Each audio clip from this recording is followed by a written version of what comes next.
Are you ready to make it rain? Learn from the best in the biz on how to take your business to the next level.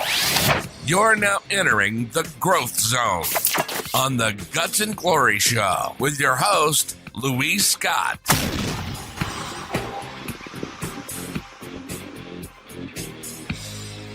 Hey guys, welcome to the Guts and Glory Show, a show dedicated to helping you learn just a little more so that you can be bigger and better than you were before. And today, I am so thrilled to have a guest on the show who's going to be talking about all things cybersecurity, because as you know, that is a big deal today. And so we're really happy to have an expert on the show, Matt Connor, who is the founder of CyberLynx, a cybersecurity company where he helps companies protect themselves, but he's also a U.S. Army cybersecurity veteran. So if you're working for the government, you know, you probably have some top secret clearance. I don't know, maybe not. We're not going to share any of that today, but we are so excited to have Matt on the show. Matt, welcome to the show. Thanks, Luis. Thanks for having me. Absolutely. So I am pumped because there is so much chatter about cybersecurity, and maybe more than chatter, maybe it's a lot of fear, especially as it relates to AI. So we're going to get into AI. We're going to get into cybersecurity. But from my understanding, you started coding when you were 13, or started programming, or forgive me, because I don't even know the technical language, but you were in there on a computer doing something at 13. How did you get into that? Yeah. So my dad designed electronic circuit boards growing up, and he started his own company doing that.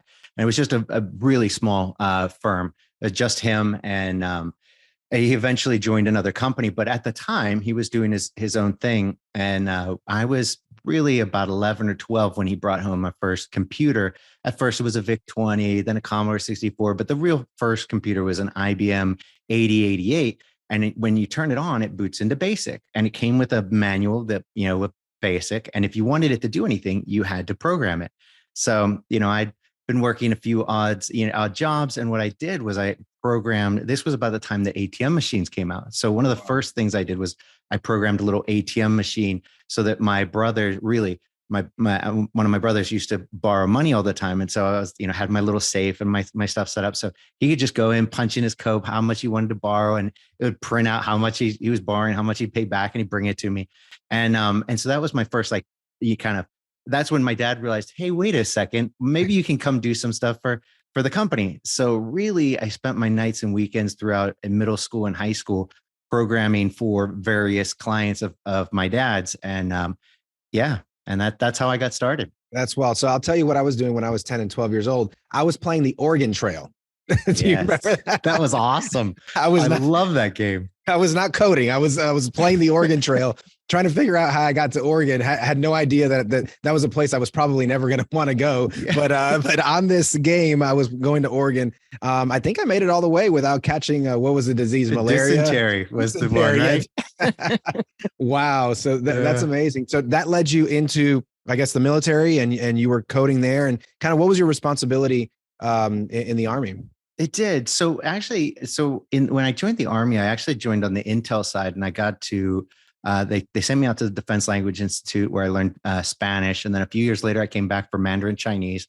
And I spent about 10 years all total, but it wasn't until I got out to Tokyo where I really got to use more of my technology, know-how in combination with the Intel. And so that was really my first kind of entry into those worlds merging and how technology kind of, works with everything. Mm-hmm. I mean, obviously when I'm programming, you get to a little bit of that, but here it was really great because we had, this was right around September 11th. We had a real issue with sharing intel between, organizations. I got a great story that I don't think I can share on here, but suffice to say, it was really great to be able to use, technology, intel, and the human, aspect and kind of how organizations can work together to share information. So we came up with some really cool stuff to do that and do it securely. So that was a lot of fun. And then I got out, and kind of the rest is history. But yeah, figure out how to make money from there on, right? So that's right. Yeah. Now it's interesting because I don't want to bring any fear to people, but this is definitely something that brings a lot of fear to people.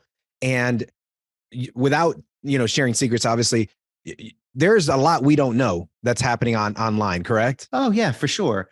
And, I think when it comes to cybersecurity, the biggest thing, people worry about what they don't know, right? I mean, because that's really what fears, where it comes from, because you don't know something, you're worried about something, something that you generally don't know. And when it comes to cybersecurity and cyber threats and all this, a lawyer, for instance, or, a pizza maker, they know the law, they know pizza, but they don't know all this IT stuff that can come in, destroy their business. And it's like, so I think that the thing that people have to realize is that cybersecurity, it is not a state. It is actually, just a process of securing your digital, items. So whether it's a phone, a computer, literally anything that's electronic, that is, that has to be secured. Because anything that's electronic, and maybe in some way, shape, or form connects to another device that then connects to the internet, can affect your entire organization. So, not to go too far down the rabbit hole here, but for instance, in hospitals, one of the things they completely overlooked were the fact that you'd have like these blood pressure monitoring machines that do not connect to the internet, but they then connect to your EMR, your electronic medical record system. And so they were infecting these devices that don't connect to the internet, but do connect to EMR. They were infecting those before they got, or after they got to to the hospital. Wow. And that's how you get to the entire organization. Big wake up call for people. And like, holy crap, it can happen. That's pretty smart. Heck, that's how we got the Iranian nuclear, reactor, offline, was we got it in production. As the pieces were going over there, it was already infected, right? So we never even had to go over there. They didn't have to connect it to the internet. We infected it beforehand.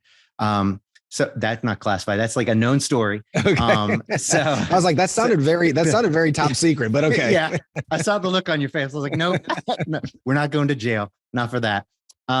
So in any event, so I think, people just have to realize that it's this process of securing their stuff, and there are ways of doing it, and it comes with education, but it's something you keep doing. It's not something you can just buy one and be done. It's something you got to go through but you can get there. But I'm glad you said that and you kind of explained that, because that's what I used to think. I used to think cybersecurity, I'm secure. I got my antivirus software, check. I don't have to worry about anything, but it's absolutely, securing every part of the process in which someone could enter your computer. In this case, they don't even have to do it online. They could just infect something that you connect, right? So somebody sends you a USB, they tell you, or one of those little, I don't know if that's called a USB, but one of those memory cards, and they tell you this is going to be the pictures that you bought from this photographer. It's actually a scam. You plug it in, boom, next thing you know, they have all your information. And so again, I don't want to bring any fear to anyone, but it's something definitely to be aware of. In terms of law firms, because as you know, this show's not really about law firms, but I do like to interject, because a lot of my audience are law firm owners who follow me and who listen to my content. And so this probably applies to any business. But in terms of law firms, what can and should they be doing to secure not only their business, but also the files of the clients, the many, probably thousands of clients that they service that have social security numbers and dates of birth and really private information? What can and should they be doing?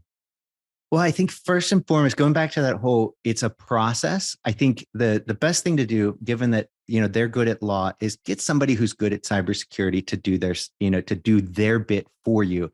Because the reason it's a process, isn't because it's a lot of stuff. It's because the threat landscape is constantly changing. So you want somebody whose day job, not some kid who, works, does this in the evening, or not somebody, their day job is doing this for people, just like them, all day, every day. And they're hyper aware of the threats that are imposed, that are possible for them. And so they keep them up to date. So I'd say the first thing to do is get good help. There's plenty of it out there. It's a lot more affordable than people think. But definitely bite the bullet and do it before it becomes a problem. Waiting until you have an issue is not the right thing. But let's say that you do that. On top of that, or aside from that, the things like encrypting email. It's a huge one. I think law firms should be sending all their email out encrypted, and you can do that. Oh, for really? Sure. Oh, 100%. 100%. And I'd say less than 1% probably do. I don't think we send anything encrypted. This show has been brought to you by 8-Figure Firm Consulting. At 8-Figure Firm, we help law firms turn into law businesses.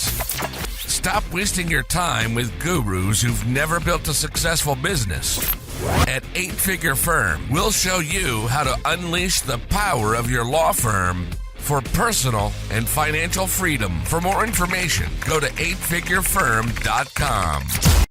Welcome back to the Guts and Glory Show with your host, Louise Scott. 100% should be encrypted. Now, some will misunderstand what encrypted email is, in that they'll be like, no, Microsoft or Google says that my email is encrypted.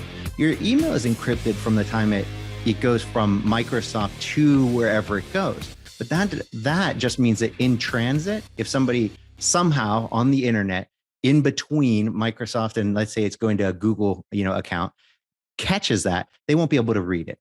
Fine. Okay.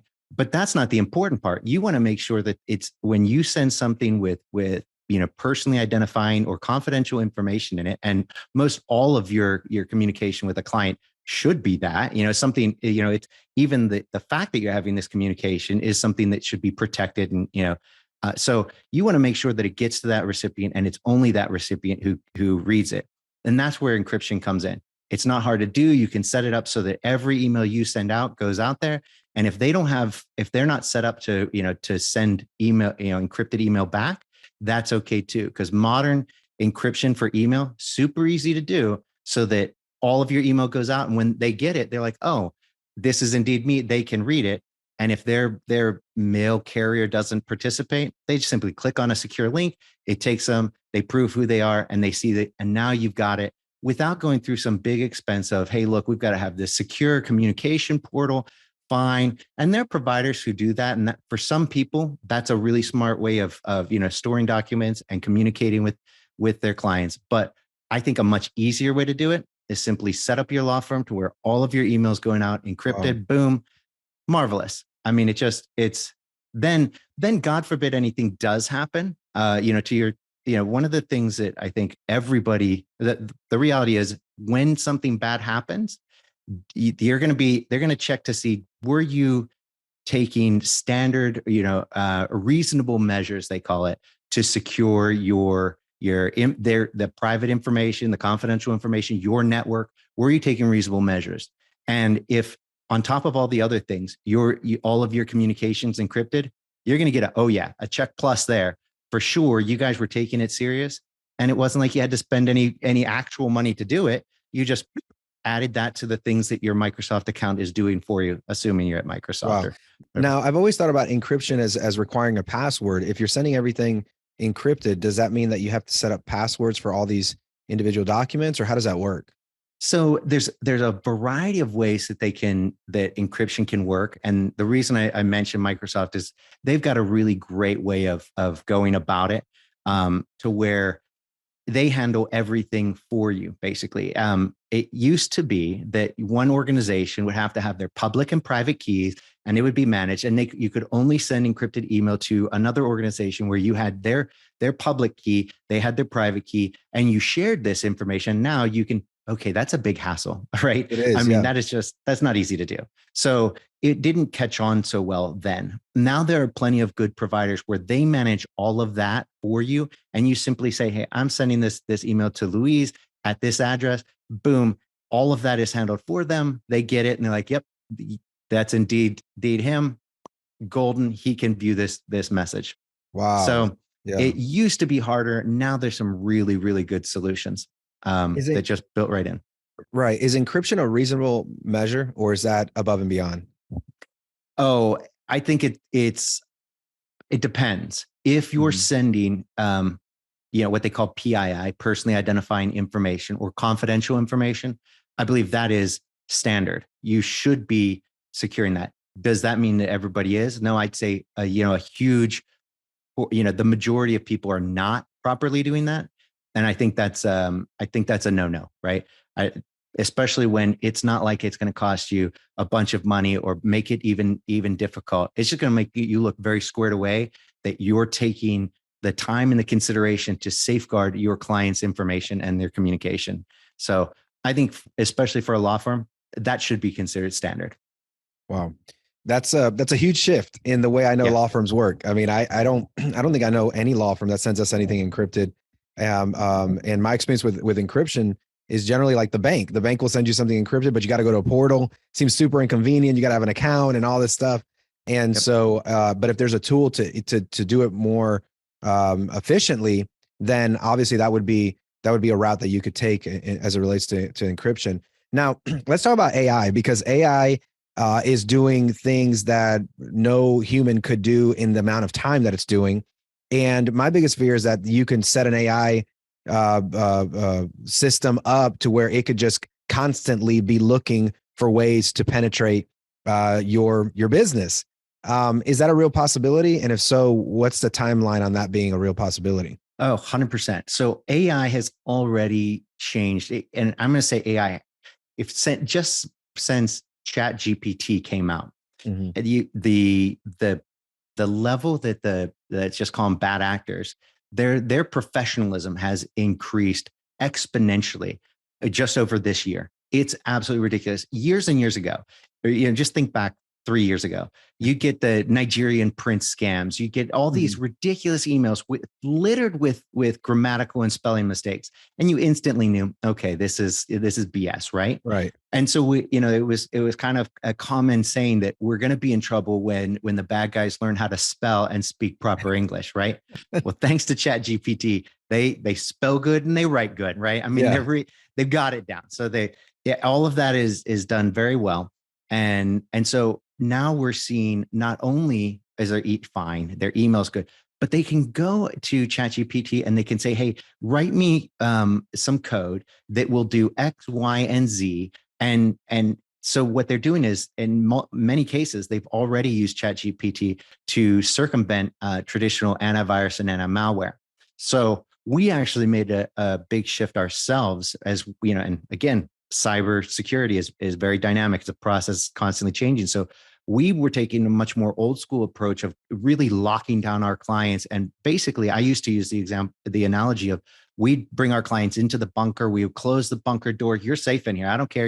Your users can click on whatever they want, go anywhere in the world, and boom, they're golden. We got them locked down, right? Because their computers cannot do bad things. Okay, cool. I like it. However, now with the advent of AI on the bad guy side, we're seeing such great advancement that we now need AI to fight for us. If AI is going to be used against us, we need it fighting the good fight. So we've now switched our defenses to using AI powered defenses versus kind of the old school bunker.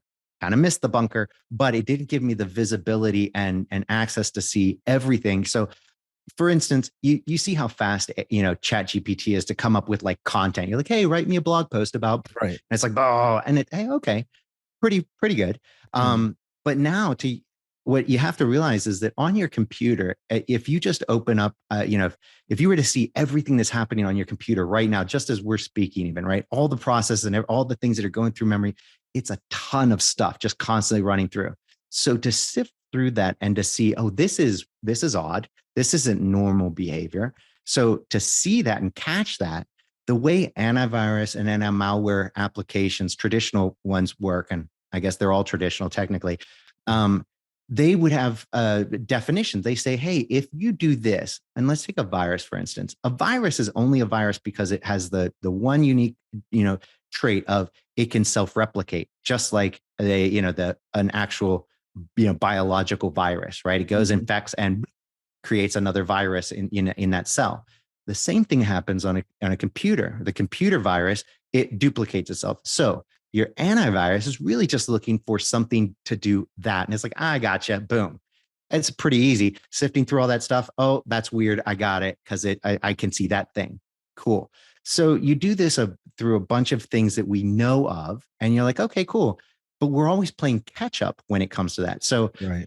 In antivirus, any antivirus can protect you from 100% of the known viruses, but anti-malware, we've never had an anti-malware application that could protect you from 100% of the known malware. And we know that there was tons of malware that we're not even, aware of or defending against yet.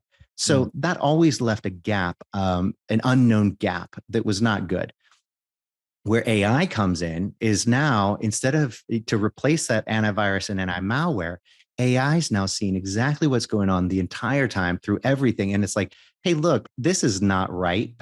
This shouldn't be happening. Doesn't matter what it is. Doesn't matter if it looks like something, normal. It sees that this isn't normal activity, and they can further analyze it based off of everything we know about viruses, malware, and everything, and be up to date on, oh, this is definitely weird, and stop that immediately versus just kind of blocking something or saying this is suspicious. I can't say for certain. So it flags it to the human to then check and be like, oh yeah, no, this is weird, or no, this is fine. This is part of Carbonite's backup. So, so whatever it might be.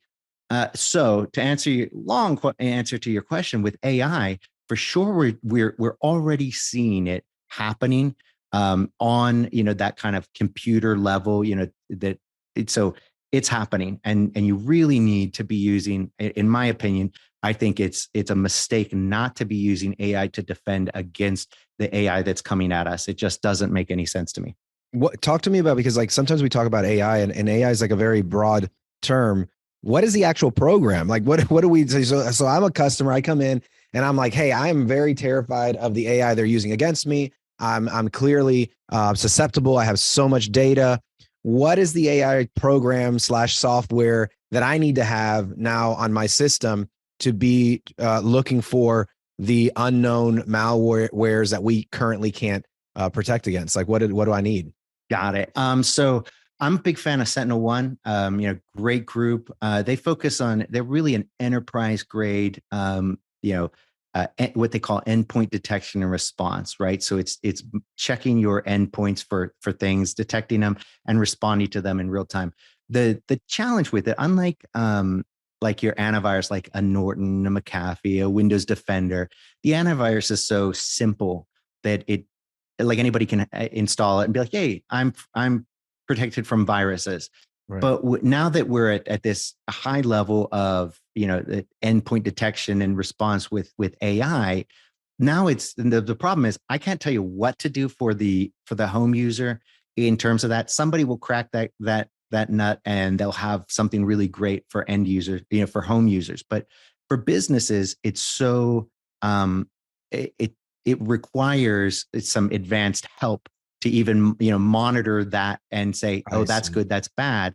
So when you're on that edge of protection, you need somebody doing that, and that's fine. That's all well and good, because the reality is, for going back to what you asked earlier, there are several other things that every business should be doing, and one of those is 24/7 monitoring of all your defenses, right, and your devices. So even though your EDR, your endpoint detection response is always running, if somebody isn't there when the things happen, like, everybody's got to sleep at some point, right? So if you don't have a 24/7 monitoring of your stuff, then a lot of times you won't even know that it happened. And this is the problem that the reason we hear about so many of these ransomware things happening is because people fell asleep at the wheel. They were not doing what they needed to do. They were not monitoring the organizations 24/7. And so these hackers were in there for months beforehand, maneuvering through the networks.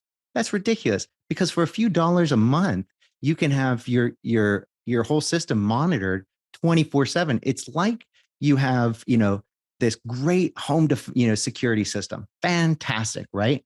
But if your kids if anybody in the house can open the door and be conned into like letting in the plumber, you're a plumber, cool. They let in the plumber, and then nobody's monitoring to say, hey, let's say you've got a huge house, you're like, and they're not talking, the kid doesn't come and tell you. How do you know that the kid let the plumber in, who is actually the bad guy, who's now in the house waiting for everybody to fall asleep and then kills everybody? I mean, that's a crazy example. And for all the plumbers out there, we're not saying that plumbers are the bad guys. Good point. Yeah, the plumbers are great. We love them. But it's true. You know what that reminds me of? I don't know if you saw the movie Lean on Me, where the principal, Joe Clark, and he's like, he's like, I'm going to put chains on the door because if anybody can just let the the criminal in, then our people aren't safe. So essentially, what you're doing is you're not putting chains necessarily, but you're having somebody who's monitoring this.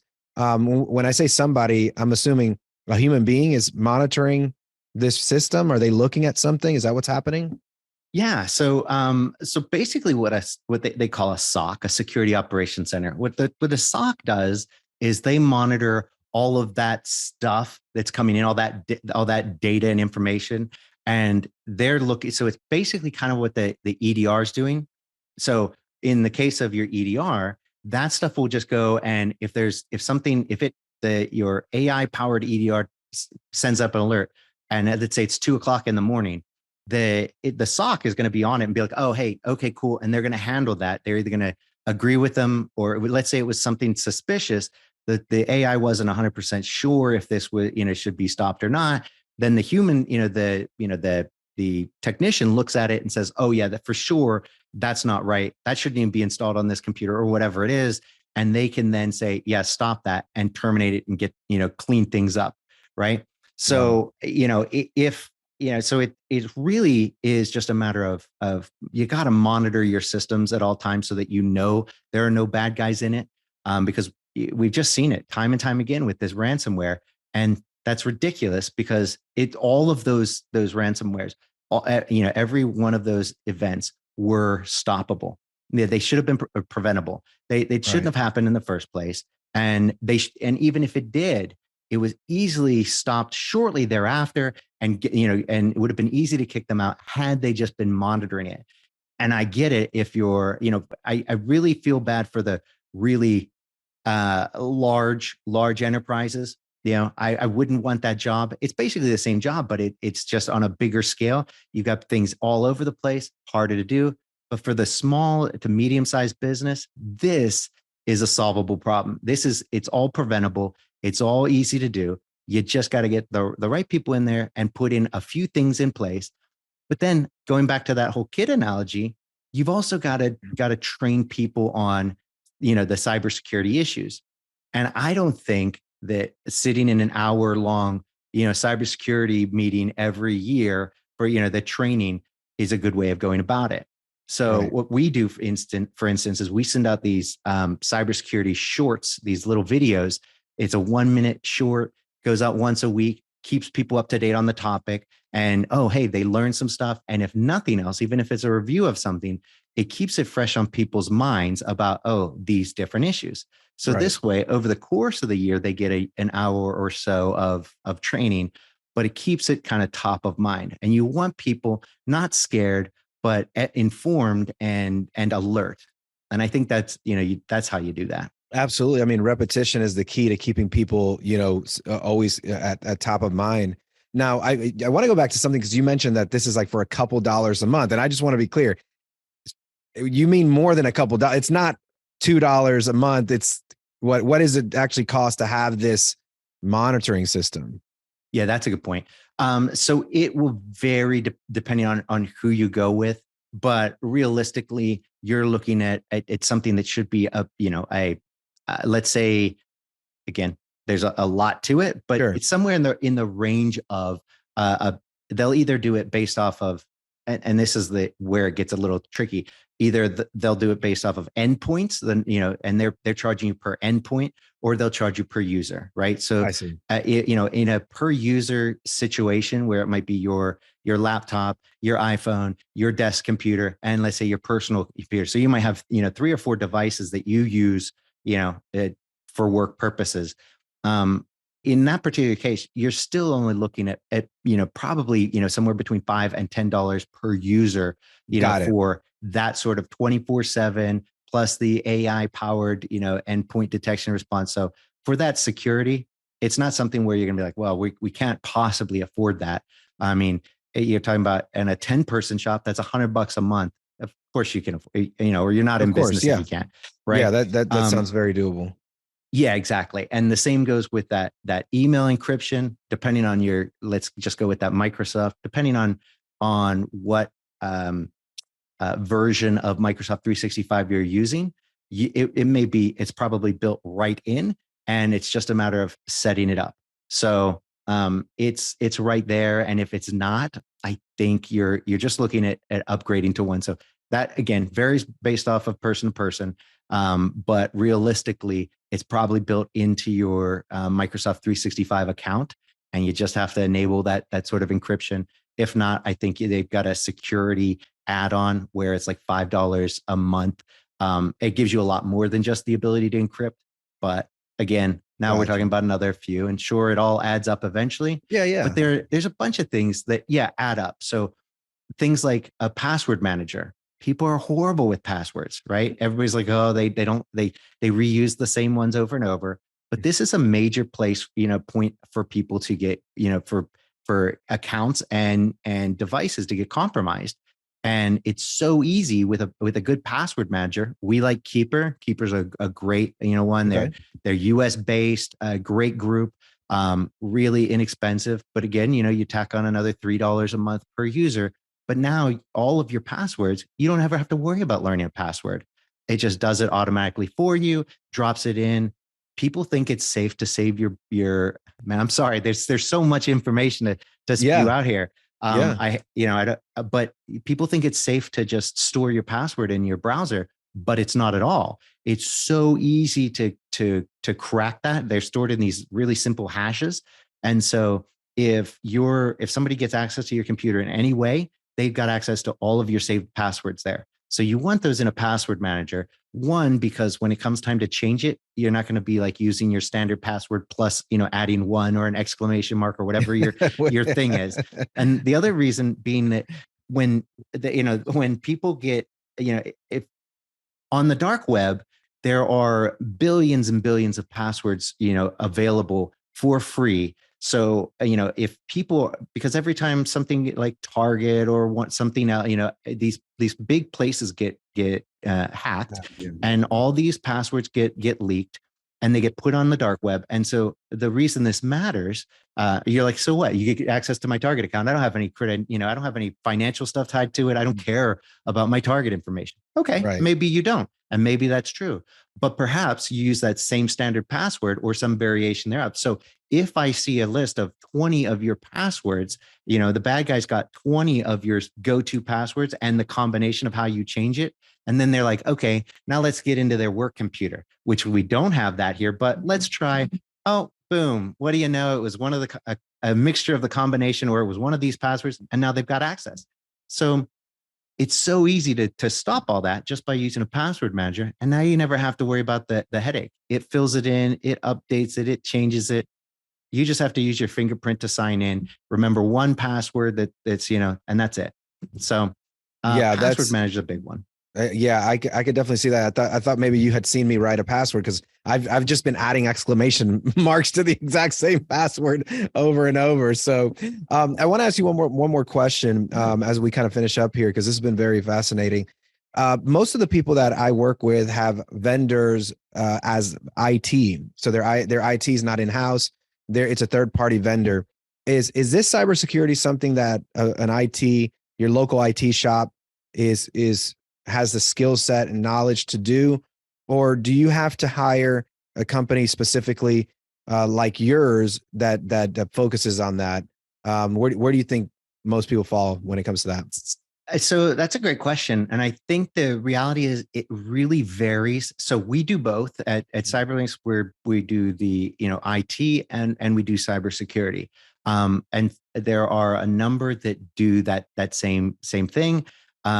If you've got a decent IT group, like let's say you just love them, they're really good, but they're not that great on the cyber side, that's okay.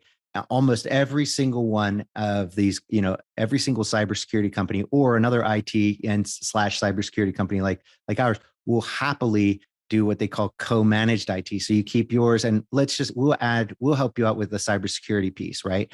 And get them kind of, provide all those things that they're missing to kind of fill in the gaps. So if you got a great group, but they're not, so strong on the cybersecurity, and the reality is a great group would have brought all of this to your attention already and said, hey, look, you should be encrypting your email. You should have this. And if for no other reason, just to have your back, it's like, or if for no other reason, to protect their reputation, to say, hey, look, you're one of our clients, and I'd really hate it if you got, if something bad were to happen to you. So for our own, out of our own, selfish interests, we want to make sure that you're really, really secure. But it's also, it's always to their benefit. That's a great lesson there. A great service provider will be proactive and will bring it to your attention and not just wait to the last minute. I think that's a great point. So we've been talking to Matt Connor, who is the founder of CyberLynx, a cybersecurity company, who's helping you protect your business today, helping you protect your law firm,